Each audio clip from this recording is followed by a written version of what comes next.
റെഡിയല്ലേ രണ്ടുപേരും? Alright, Anjali, your 1 minute starts now.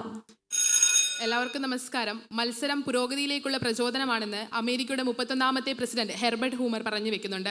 അത്തരത്തിൽ ഇന്ത്യൻ യൂണിവേഴ്സിറ്റികളെ പുരോഗതിയിലേക്ക് നയിക്കാനുള്ള ഒരു മത്സരമായിട്ടാണ് വിദേശ സർവകലാശാലകൾ ഇന്ത്യയിലേക്ക് കടന്നു വരുന്നതിനെ നാം കണക്കാക്കേണ്ടത്. ആഗോള സർവകലാശാല റാങ്കിങ്ങിൽ 100ാം സ്ഥാനത്ത് പോലും ഇന്ത്യൻ സർവകലാശാലകൾക്ക് ഇടം നേടാൻ കഴിയാത്തൊരു സാഹചര്യമുണ്ട്. അതോടൊപ്പം ഇന്ത്യൻ യൂണിവേഴ്സിറ്റികളുടെ ശോചനീയ അവസ്ഥ നാം പരിശോധിക്കുകയാണെങ്കിൽ 2021-22 കാലയളവിൽ 2482 കോടി രൂപ ധനസഹായം കേന്ദ്ര സർക്കാരിൽ നിന്നും ലഭിച്ചിരുന്നുവെങ്കിൽ അത് 2023 ആകുമ്പോഴേക്ക് 2078 കോടി രൂപയായി കുറഞ്ഞിട്ടുണ്ട്. അതല്ലാതെ മറ്റൊരു തരത്തിൽ ഇന്ത്യൻ സർവകലാശാലകളുടെ ശോചനീയാവസ്ഥ പരിശോധിക്കുമ്പോൾ 98 ആത്മഹത്യകളാണ് കഴിഞ്ഞ 5 വർഷത്തിനിടെ ഉണ്ടായിട്ടുള്ളത്. രാഷ്ട്രീയ അരക്ഷിതാവസ്ഥയും അതുപോലെ ഇന്ത്യൻ സർവകലാശാലകളിൽ ഉണ്ടാകുന്ന ഗവേഷണ പ്രബന്ധങ്ങൾക്കൊന്നും തന്നെ ഒരു അന്താരാഷ്ട്ര നിലവാരം പുലർത്താൻ കഴിയാത്ത സാഹചര്യവും നാം കാണുന്നുണ്ട്. ഇത്തരം നിരവധി പ്രശ്നങ്ങൾ നിലനിൽക്കുന്ന ഇന്ത്യൻ സർവകലാശാലകളുടെ ശോചനീയ അവസ്ഥ മാറണമെങ്കിൽ വിദേശ സർവകലാശാലകളുടെ വെളിച്ചം ഇന്ത്യയിലേക്ക് എത്തണം എന്നുള്ളത് ഏറ്റവും തീർച്ചയായ ഒരു കാര്യം തന്നെയാണ്. Yes, Anjali. Anjaliയുടെ 1 minute അവസാനിക്കുകയാണ്. Now, Anina, your time starts now. നമസ്കാരം. അറിവിന്റെ ആലയങ്ങളായി മാറേണ്ട കലാലയങ്ങളെ അഴിമതിയുടെ ആലയങ്ങളായി മാറ്റുന്ന ഒരു പ്രവണതയിലേക്കാണ് വിദേശ സർവകലാശാലകളുടെ കടന്നുവരവിനെ നാം നോക്കിക്കാണേണ്ടത്. ഇന്ത്യയിലേക്ക് കടന്നു വരുന്ന ഡീക്കൻ യൂണിവേഴ്സിറ്റിയുടെ ഫീസുകളെ കുറിച്ച് നാം ചർച്ച ചെയ്യുകയാണെങ്കിൽ അവിടെ പഠിക്കുന്ന ഒരു വിദ്യാർത്ഥിക്ക് ഒരു വർഷം ഫീസായി നൽകേണ്ടി വരിക 12.5 ലക്ഷം രൂപയാണ്. ഇന്ത്യയിലേക്ക് ഈ സർവകലാശാല കടന്നു വരുമ്പോൾ ഇവിടെ പഠിക്കുവാനായി സമൂഹത്തിന്റെ അടിസ്ഥാന വർഗത്തിൽപ്പെടുന്ന ഒരു വിദ്യാർത്ഥിക്ക് സാധിക്കുന്നില്ല എന്നുള്ളത് വിദേശ സർവകലാശാലകൾ ഉയർത്തുന്ന ഏറ്റവും പ്രധാനപ്പെട്ട ഒരു പോരായ്മയാണ്. വിദേശ സർവകലാശാലകളുടെ കടന്നുവരവിനെ കുറിച്ച് ചർച്ച ചെയ്യുമ്പോൾ നാം ചിന്തിക്കേണ്ടിയിരിക്കുന്നു, ഇത്തരം സർവകലാശാലകൾ എത്തിച്ചേരുമ്പോൾ റിസർവേഷൻ എന്ന് പറയുന്ന ഒന്നുപോലും അവിടെ ഇല്ലാതാവുകയാണ്. ഇന്ത്യയുടെ അടിസ്ഥാന തത്വമായ റിസർവേഷൻ പോലെയുള്ള ഒന്ന് നിലനിന്നാൽ മാത്രമേ സമൂഹത്തിന്റെ അടിസ്ഥാന വർഗത്തിൽപ്പെടുന്ന വിദ്യാർത്ഥികൾക്ക് വിദ്യാഭ്യാസം എന്നത് അപ്രാപ്യമായ ഒന്നായി മാറുകയുള്ളൂ. എന്നാൽ OBC, SC, ST മുതലായ വിഭാഗങ്ങളിലുള്ള വിദ്യാർത്ഥികൾക്കും സാമ്പത്തികമായി പിന്നോക്കം നിൽക്കുന്ന വിദ്യാർത്ഥികൾക്കും ഇത്തരത്തിൽ സർവകലാശാലകളിലേക്ക് പ്രവേശനം ലഭിക്കാതെ വരുമ്പോൾ ഒരു വരേണ്യ വർഗത്തിലേക്ക് മാത്രം വിദ്യാഭ്യാസം ഒതുങ്ങിപ്പോകുന്ന ഒരു കാഴ്ചയാണ് നാം കാണുന്നത്. Yes, Anina and Anjali, നിങ്ങളുടെ ഡിബേറ്റിംഗ് ടൈമാണ് ഇനി. Your time starts now. വിദേശകാര്യ മന്ത്രാലയത്തിന്റെ കണക്കുകൾ അനുസരിച്ച് 1.3 മില്യൺ കുട്ടികളാണ് ഇന്ത്യയിലുള്ള വിദ്യാർത്ഥികൾ വിദേശ രാജ്യങ്ങളിൽ പഠിക്കുന്നത്. ഒരു പക്ഷേ അത്രയും വലിയൊരു തലച്ചോർ ശോഷണം ഇല്ലാതാക്കാൻ സാധിക്കും ഇന്ത്യയിൽ ഇത്തരം സർവകലാശാലകൾ വരുന്നതുകൊണ്ട്. മസ്തിഷ്ക ശോഷണത്തെ ഇല്ലാതാക്കുവാൻ ഒരിക്കലും വിദേശ സർവകലാശാലകളുടെ കടന്നുവരവുകൊണ്ട് സാധിക്കുകയില്ല.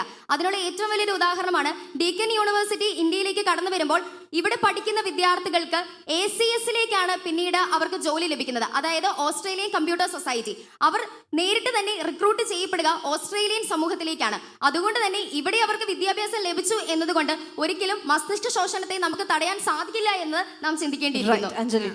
അതുപോലെ തന്നെ 7.9% തൊഴിലില്ലായ്മ ഇന്ത്യൻ രാജ്യങ്ങളിൽ റിപ്പോർട്ട് ചെയ്യപ്പെടുന്നുണ്ട്. ഈ ഒരു പുത്തൻ ഒരു തൊഴിൽ സംസ്കാരം വളർത്തിയെടുക്കാൻ വിദേശ രാജ്യത്തു നിന്നുള്ള സർവകലാശാലകൾ ഇന്ത്യയിലേക്ക് വരുന്നതിലൂടെ സാധിക്കും. അതോടൊപ്പം തന്നെ വിദ്യാഭ്യാസത്തോടൊപ്പം തൊഴിൽ ചെയ്യുന്ന ഒരു സംസ്കാരം ഇന്ത്യയിൽ വളർന്നു കൊണ്ടുവരാൻ ഇത്തരം വിദേശ സർവകലാശാലകൾ വരുന്നതിലൂടെ തന്നെ സാധിക്കും. തൊഴിൽ സാധ്യതകൾ കൂടി വിദ്യാഭ്യാസത്തിലൂടെ തൊഴിൽ സാധ്യതകൾ വളർത്തിയെടുക്കുന്നതിനെ കുറിച്ച് NEP തന്നെ ചർച്ച ചെയ്തിട്ടുള്ളതാണ്. അതായത് നമ്മുടെ രാജ്യത്ത് തന്നെയുള്ള വിദ്യാലയങ്ങളിൽ നിന്ന് തന്നെ തൊഴിൽ സാധ്യതകൾ വർദ്ധിപ്പിച്ചെടുക്കുവാൻ സാധിക്കും എന്നുള്ളത് NEP മുന്നോട്ട് വെച്ചിട്ടുള്ള ഏറ്റവും പ്രധാനപ്പെട്ട ആശയമാണ്. മുന്നോട്ട് വെക്കാനുള്ള ഏറ്റവും പ്രധാനപ്പെട്ട വാദം എന്ന് പറയുന്നത് ഭാഷയുടെ ഒരു സാമ്രാജ്യത്വത്തിലേക്ക് ഇത് എത്തിച്ചേർക്കുന്നു. വിദേശ സർവകലാശാലകൾ എത്തിച്ചേരുമ്പോഴേക്കും പ്രാദേശിക ഭാഷകൾ ഇല്ലാതാവുകയും യുനെസ്കോയുടെ പഠനം അനുസരിച്ച് ലോകത്താകമാനം 40% ജനതകൾക്ക് മാത്രമേ അവരുടെ ഭാഷയിൽ വിദ്യാഭ്യാസം അഭ്യസിക്കാൻ സാധിക്കുന്നുള്ളൂ. വിദേശ സർവകലാശാലകൾ എത്തിച്ചേരുമ്പോൾ ഈ 40% പോലും അത് ലഭിക്കാത്തൊരു സാഹചര്യമാണ് ഉണ്ടാകുന്നത്.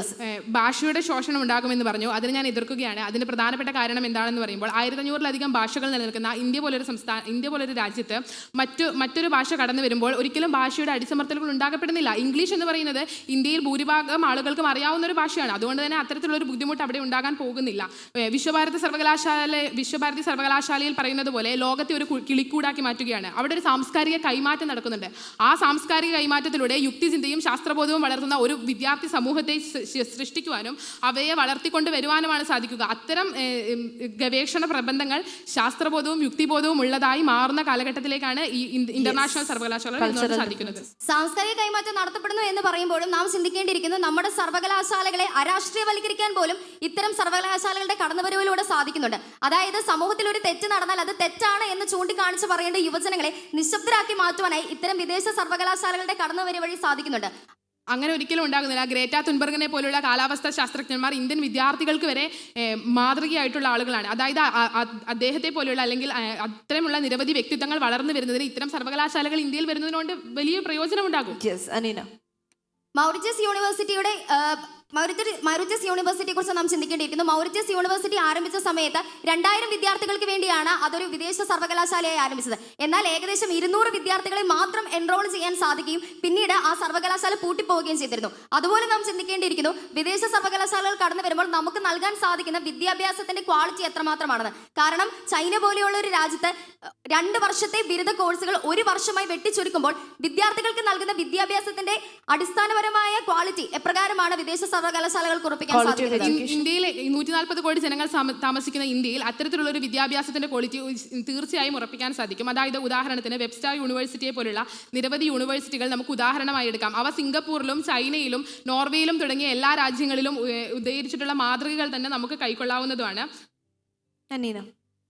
ഇതുപോലെ തന്നെ വിദേശ സർവകലാശാലയുടെ കടന്നുവരവ് എത്തിച്ചേരുമ്പോഴേക്കും രാജ്യസുരക്ഷ എപ്രകാരമായിരിക്കും എന്ന് തന്നെ നാം ചിന്തിക്കേണ്ടിയിരിക്കുന്നു. അതായത് രാജ്യങ്ങൾ തമ്മിലുള്ള ബന്ധങ്ങൾ വർദ്ധിപ്പിക്കാം എന്ന് പറയുമ്പോഴും ഈ കടന്നു വരുന്ന വിദേശ സർവകലാശാലകളുടെ പിന്നിലുള്ള തന്ത്രങ്ങൾ എന്താണെന്നും അവരുടെ ലക്ഷ്യം എന്താണ് എന്നുള്ളതിനെ കുറിച്ചും ചർച്ച ചെയ്യേണ്ട ഒന്ന് തന്നെയാണ്. ദേശരാഷ്ട്ര സങ്കല്പം എന്ന ആശയത്തിൽ നിന്നെല്ലാം മാറിക്കൊണ്ട് ആഗോളവൽക്കരണം എന്ന് പറയുന്ന ഒരു പുത്തൻ സമൂഹം അരങ്ങ് വാഴുന്ന കാലമാണിന്ന്.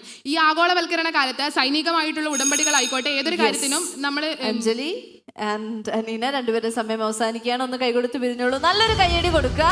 This was our 8th fair on stage. Thank you so much. Federal Bank Speak for India Kerala Edition Season 8 in association with Madhrbhoomi.